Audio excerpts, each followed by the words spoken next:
ഇതോ മെഷീൻ അങ്ങനെ കർണാടകയിലെ ഒരു ഫാമിലാണ്. ഫാമിനെ പറ്റി കൂടുതൽ ഇതാ.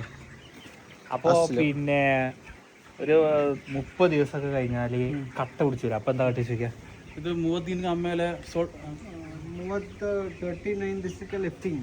അതല്ല ഒരു ಟೈಟ್ ആകുക ಅವಾಗಲೂ ಟ್ರೈಕಿಂಗ್ കണ്ടോ നാദർ എന്തോ തെലുങ്കിൽ പറഞ്ഞു കൊടുക്കുന്നത്. ಮಿಷಿನ್ ತಗೊಬಂದು ഇല്ലല്ലേ?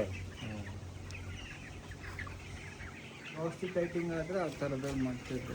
ഓക്കെ സെയിം അസ്ലോ ഇജ് എന്താ പറയുക? എനിക്ക് കന്നഡ അറിയില്ല. അങ്ങനെ മാർക്ക് നാദർ ഇജ് കന്നഡ ചോദിക്കും. ഇത് ഡിസ്കഷന് ഭാഷ വേണ്ട വേണ്ടേ? അല്ലേ? ഇജേ ഇന്റെ ചൈനക്ക് ഭാഷ ഇജ് പറയാൻ നിൽക്കണ്ട കേട്ടോ. ഞാൻ ചൈനീസ് പഠിച്ചാലോ. ಚಿಕನ್ ದಡ್ಡು ಮರಂದು ಹೋಗ್ದಲ್ಲ ಚಿಕನ್ ಲಿಫ್ಟಿಂಗ್ അതല്ല dead one day how much? One day 2 4 day 2 ನಾವು ಹೊಡೆದಾಕಿದ್ದೆ. 2 ಹೋಗಿದೆ 3.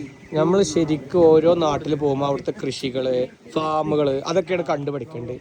അല്ലാതെ വെറും ടൂറിസ്റ്റ് പ്ലേസിലേക്ക് മാത്രമല്ല അല്ലേ? വെറും ടൂറിസ്റ്റ് മാത്രമായിട്ട് കാര്യമുണ്ടോ? ഇല്ലല്ലോ.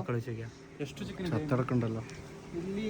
അതാണ് ഞാൻ പറഞ്ഞത്, യുദ്ധത്തിൽ 10,000 ഒരുപാട് പേര് മരിക്കും. 1-2 പേര് ഉണ്ടാവും.